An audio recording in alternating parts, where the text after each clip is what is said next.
Hi everyone, this is Jeff at The Glorious Uncertainty.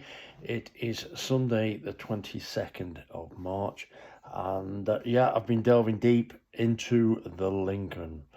And so the first findings that I'm going to put up today, because there's a lot to take on in one go, so I'm going to do it in bite-sized chunks.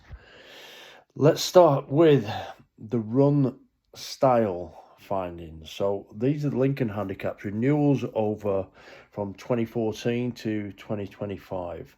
So I'm going to read this off because I've written it all out. Across the last 11 renewals of the Lincoln handicap, analysis of all runners against top four finishers, so a clear efficiency pattern in relation to running style. Why have I chosen four finishers? The reason I've gone for the top four is because next Saturday the bookies going to be offering top 5, 6, 7, aren't they? So what I've decided to do was close it down, get it down to 4, and then whatever we find within the data lends it well to further scope when you're doing the bet. So I've narrowed it down to 4 places in the Lincoln. Usually there's 20 odd, obviously there's 20 odd runners, but it gives us more scope from a betting point of view if we know we've just worked it out to 4 places when we know we can get 7 places. So that was the point, and that's why I've done it to 4. So across the 11 renewals, I've said that held up horses have been the most effective overall, producing 22 of the 44 top 4 finishers.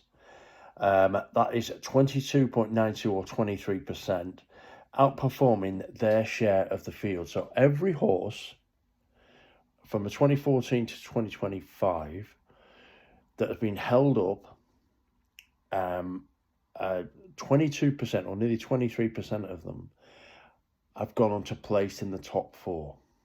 Okay, so that's one heck of a stat.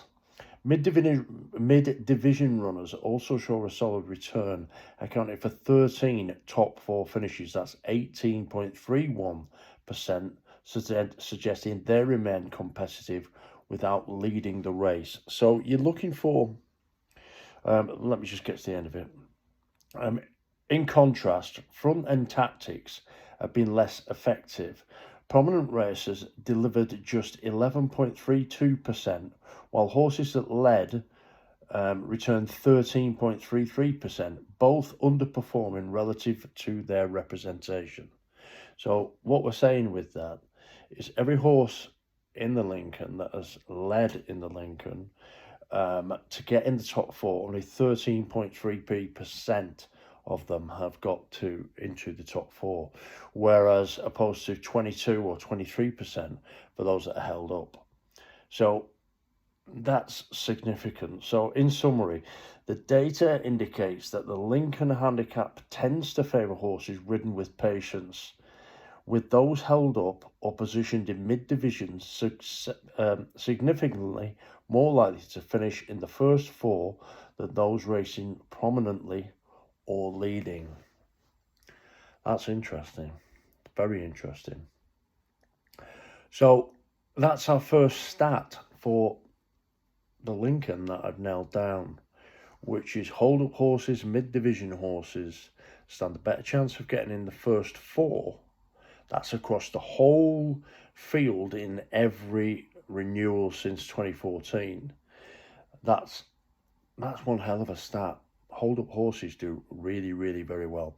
Right, that is it from me until we get the actual number of horses which are going in it, which are going to be declared. We can't do much more, but what I'll do is I'll come back and I've done a study on the age, I've done a study on weight carried already, and that running style one is pretty unbelievable. So we're going to leave it there. That's it from me. Enjoy the rest of your Sunday. I'll speak to you soon. Cheers and bye for now. Bye-bye.